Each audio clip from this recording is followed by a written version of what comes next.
So recently I watched Lisa Frankenstein for the first time, and it's safe to say that it's one of my new favorite movies. A super fun horror-flavored romantic comedy / coming-of-rage story, directed by Zelda Williams in her feature directorial debut, and written by Diablo Cody, who also brought the world Jennifer's Body in 2009. The film centers around Lisa Swallows, a misunderstood high school senior who has a fondness for the morbid and the macabre, and her growing bond with the reanimated corpse of a young pianist from the 1800s, who tragically died not too long after suffering a broken heart. A film that I think I could best describe as being somewhere in the Venn diagram between Beetlejuice, Heathers, Rocky Horror Picture Show, Weird Science, and Edward Scissorhands. The movie has a great late 80s flavored soundtrack and a super saturated visual flair to match, undeniable chemistry between the two leads, a powerful theme of reclaiming one's own trauma, and just a weird, unique, and utterly campy vibe that I sincerely love so damn much. And while I generally didn't do all that well with critics, nor at the box office,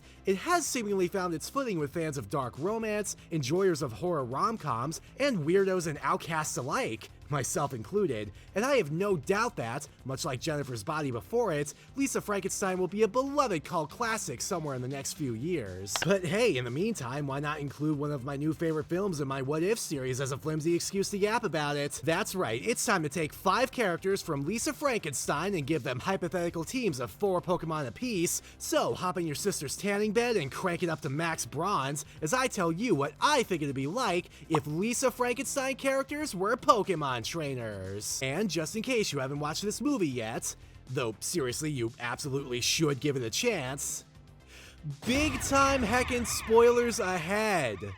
Well, I guess there's no better way to start things off than with a man who literally rises from the dead to be with Lisa, you know, this guy. Yeah, he's not actually named in the movie itself, and we only ever get a fragment of his last name from his tombstone, and while he's labeled as the creature in the credits, I was just kind of referring to him as the Bachelor the entire time, because whoever commissioned his tombstone thought it was super important to recognize that he died unmarried, and he was also literally buried in a place called Bachelor's Grove, so that's what I'm going with for this video. Cool? Cool. Anyway, the Bachelor, portrayed in this film by Cole Sprouse, who you likely remember from The Sweet Life of Zack and Cody, or, more recently, Riverdale. In case you haven't noticed, I'm weird.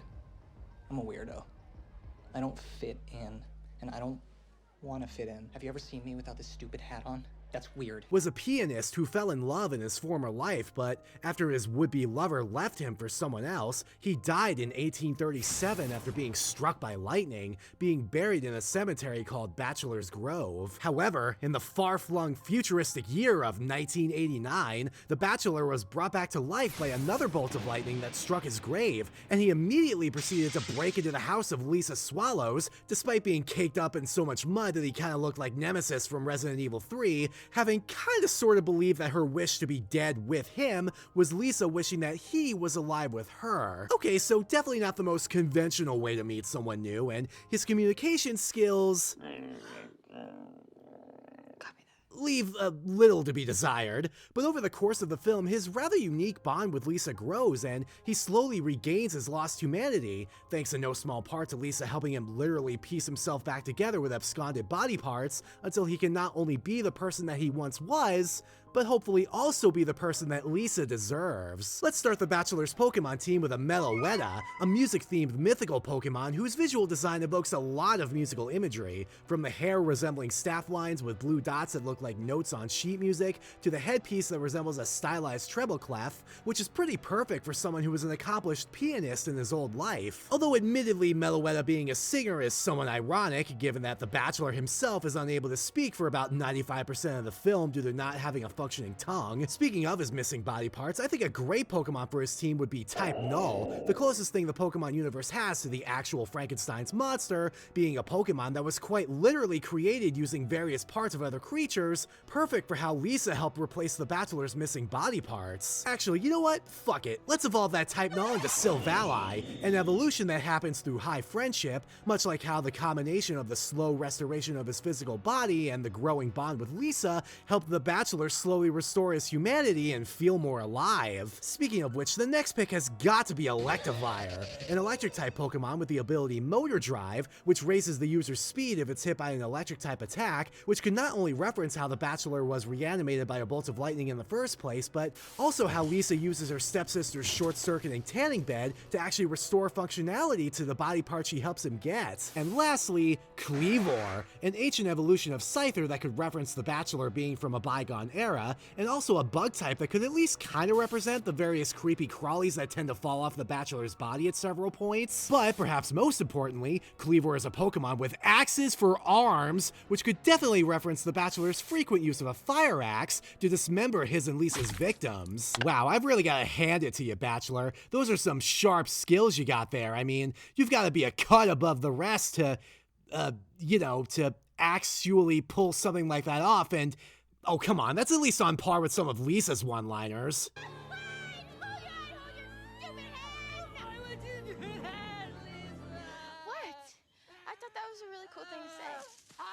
But now let's go from someone who definitely made Lisa's life better to someone who almost invariably made it worse.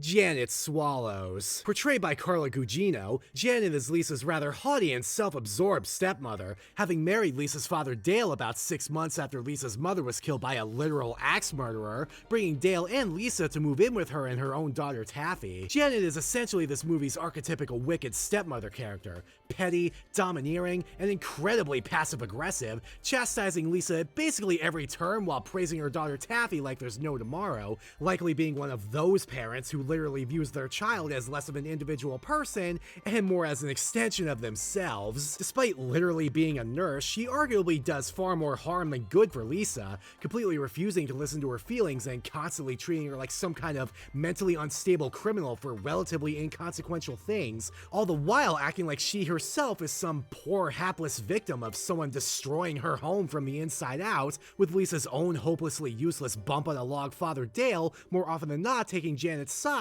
and likely just making Lisa feel even more alone than she already was. God, it's no wonder she thought a literal corpse was better company. Let's start off Janet's Pokemon team with a Furfrou, a Pokemon whose entire appeal is the ability to trim its fur into various elaborate styles, which I think would be a pretty fantastic choice for someone who puts such a tremendous amount of effort into her appearance. And I went with the matron trim specifically because a matron is defined as a woman in charge of domestic or medical arrangements, which could kind of line up with how Janet views herself as the absolute head of the Swallows household ever since marrying Lisa's dad. Speaking of that high and mighty self-image, I think a great next pick would be a Alolan Persian, whose Pokedex entry from Moon says that it looks down on everyone other than itself, perfect for someone so self-absorbed like Janet. Also, its hidden ability Rattled, which boosts the user's speed if it gets intimidated or if it's hit by a dark, ghost, or bug-type attack, is fairly spot on for how quick Janet always is to belittle or patronize Lisa because of the latter's demeanor and perceived weirdness, to the point where she both indirectly and then very directly threatened to ship her off to the loony bin,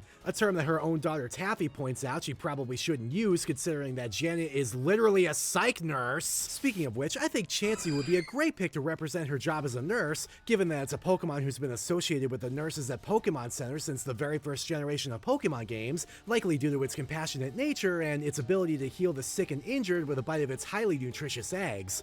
Though it's a bit of a shame that she likely wouldn't genuinely pick up on any of Chansey's compassion or kindness instead of holding her self-perceived graciousness over Lisa's head every 6 seconds, not to mention how Eviolite Chansey often sees competitive play and stall strategies that people often consider to be pretty toxic, so between that and the way that Janet sees herself as an empathetic person when she comes off as anything but, it does admittedly make Chansey a thematically ironic choice. And last but not least, Houndoom, whose Pokedex entries speak of how the burns from its fire will hurt forever, which I think could actually nicely reference how Janet serves as one of the catalysts for an underlying theme of the movie, how the trauma of women is often trivialized or completely ignored. See, Janet and Lisa, despite being so drastically different in both personality and fashion sense, actually do have something very important in common: the tragic loss of a parent. No one coddled me when my dad blew up in Da Nang.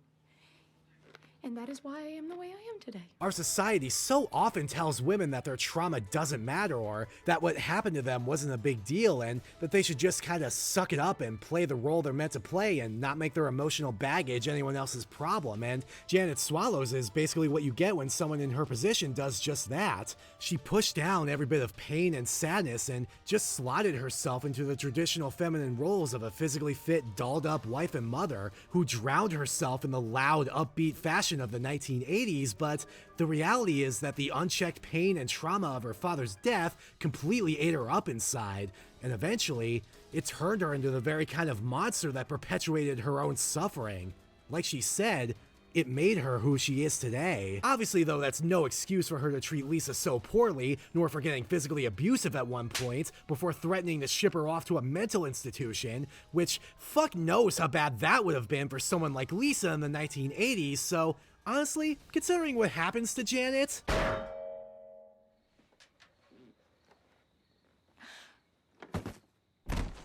yeah, gotta be honest, don't really feel too guilty about it.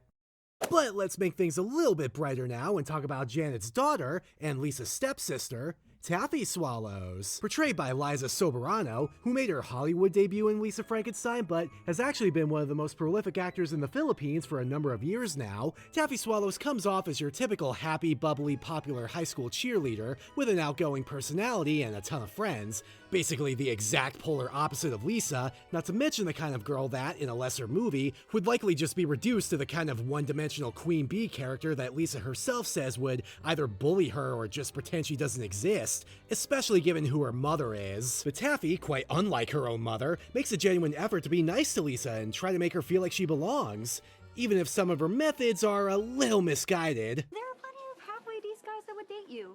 Like, not a basketball player per se, but certainly the team manager. Or maybe even a cute guy with bad skin. Thanks. Alright, listen, her heart's in the right place, that's what matters, right? Anyway, let's start off Taffy's Pokemon team with a pretty easy pick. Oricorio, specifically the Pom-Pom style, a Pokemon quite obviously based on cheerleaders given that its wings resemble pom-poms, which would be perfect for a cheerleader like Taffy. Next up, Galarian Rapidash, not only a pretty solid aesthetic pick for a girl like Taffy, who I feel like would be the kind of girl who'd be super into unicorns, but also it being a psychic type with a hidden ability Anticipation could reference how Taffy, much like her mother Janet, is a self-professed IP, you know, intuitive person. Speaking of her mom, I feel like Taffy's next Pokemon should definitely be Sylveon, as it's another bright and colorful Pokemon to fit the vibes, but also because its Pokedex entries talk about how its ribbon-like feelers can bring feelings of happiness and quell fights, which could represent how often Taffy had to try and keep the peace between Janet and Lisa. And lastly, Alchemy, a Pokemon based on sweets, which could be a decent reference to her genuinely sweet and easygoing nature that likely led to the nickname Laffy Taffy, but also its abilities being Sweet Veil and Aroma Veil are pretty spot on for how protective Taffy is of Lisa, only really wanting the best for her sister in the end. Also, Alchemy's signature move Decorate could be a fantastic reference to not only Taffy's own direct efforts to help Lisa feel better by looking better, namely through the use of her personal tanning bed, but also to how Lisa kinda just started helping herself to Taffy's wardrobe as her confidence grew, which, to be fair, Taffy was pretty cool with because, hey, sisters share, right? Which, unfortunately, is about the best possible segue I could come up with to start talking about a character that Taffy and Lisa have in common.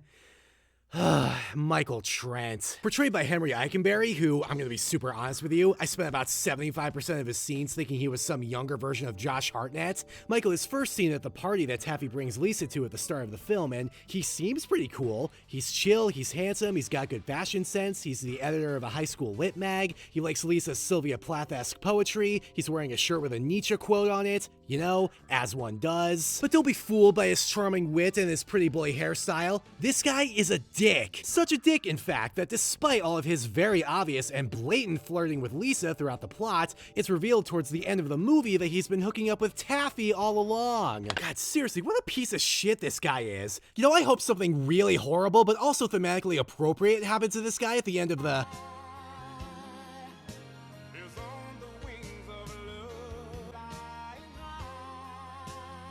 Huh, I guess it's true what they say. Ask and you shall receive. But I guess I still technically have to make a team for this two-timing pseudo-intellectual douchebag, so let's start off with Zoroark, a Pokemon known for disguising itself and creating illusions to deceive potential foes, much like how Michael made himself out to be this deep, sensitive guy while purposely leading Lisa on, even describing himself to Taffy as dark and screwed up. Oh, now the motherfucker thinks he's the main character of a shitty YA novel. And on that same train of thought, his next Pokemon is gonna be Kecleon, whose color change ability could be a decent reference to how Michael showed his true colors once it became apparent that he was hooking up with Taffy, despite how blatantly he was flirting with Lisa. Seriously, go watch like almost any scene with Michael from before the reveal, and then compare that to just how casually dismissive he is of Lisa once the cat is out of the bag, and how he tries to make it seem like there was nothing there. Actually, you know what? Fuck it. Third Pokemon is Behem, whose Pokedex entries all talk about how it has the power to manipulate people's memories, which absolutely lines up with how he acted towards Lisa towards the end, compared to literally every other scene he was in with her. And honestly, I can't think of a better way to round out Michael's Pokemon team than with a Shedinja, a Pokemon that's literally just a discarded husk, an empty, hollow shell of a being. And that's what Michael Trent is, a hollow shell of a man who quotes Nietzsche and Oscar Wilde to make himself seem deeper than he is, but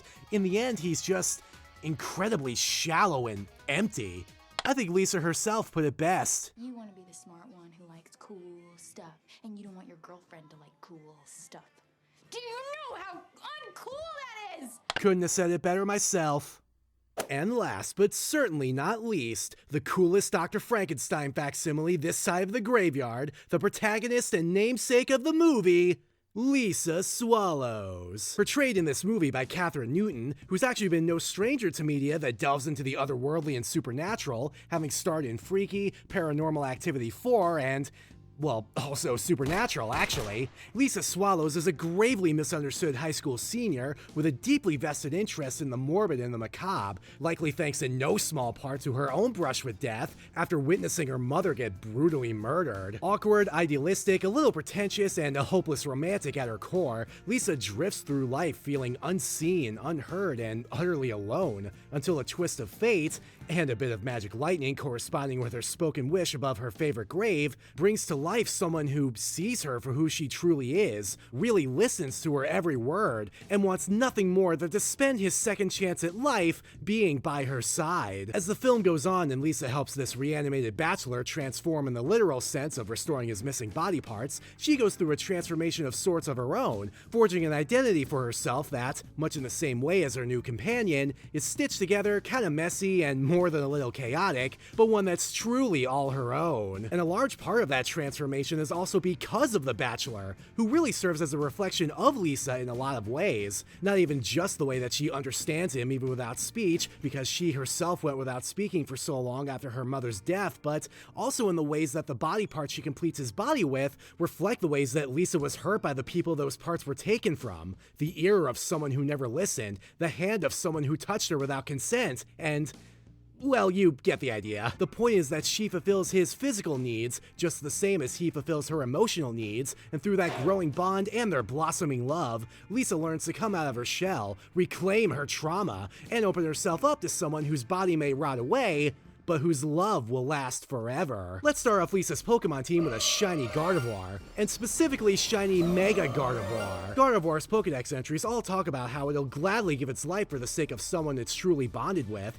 which could reference Lisa's willingness to give up her mortal life because of her dedication to the Bachelor and to her plans to restore the missing parts of his body, to the point of having him kill her via electrocution with Taffy's tanning bed to avoid arrest, with her eventually being brought back to life with a lightning strike in the same way that the Bachelor himself was, so that they can both live forever as undead lovers. Also, shiny Mega Gardevoir's black dress makes it look like a gothic princess, a fantastic aesthetic choice for a goth character like Lisa, who had several absolutely iconic looks throughout this movie. Next up, Grafaiai, a Pokemon who uses colorful saliva to mark its territory similar to graffiti, which could reference Lisa's artistic talents, whether it's the wax rubbing she makes of the tombstones at Bachelor's Grove, or the various sketches that we can see above her her bed. Now, I was considering Smeargle for this slot for similar reasons, but considering that Grafii is at least partially based on rebellious youth subcultures, and Goth definitely qualifies as one of those, I just thought Grafii would be a better fit. Now, I can't, in all good conscience, make a team for Lisa Swallows without at least a couple of ghost types, given her fascination with death,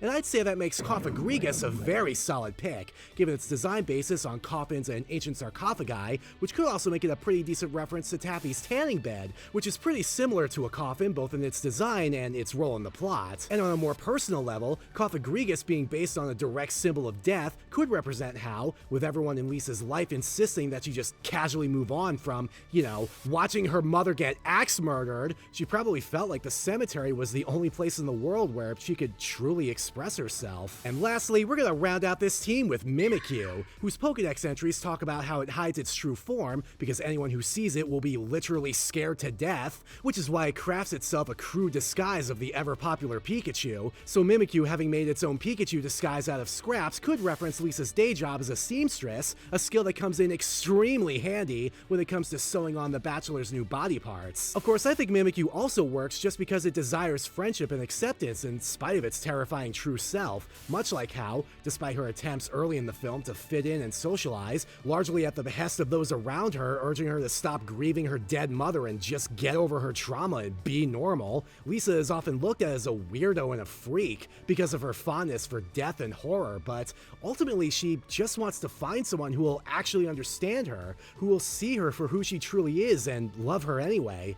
Hell, someone who will love her because of who she truly is. And I think that's such a large part of the appeal of this movie and of Lisa as a character for me. The way it puts the focus on that otherness, that feeling of being an outcast because of who you are deep down, not lining up with what society deems acceptable or palatable, and that very human desire to just be heard, to be understood, to be appreciated and seen and loved, not even just in spite of who you are at your core, but because of it. Because that kind of love lasts forever.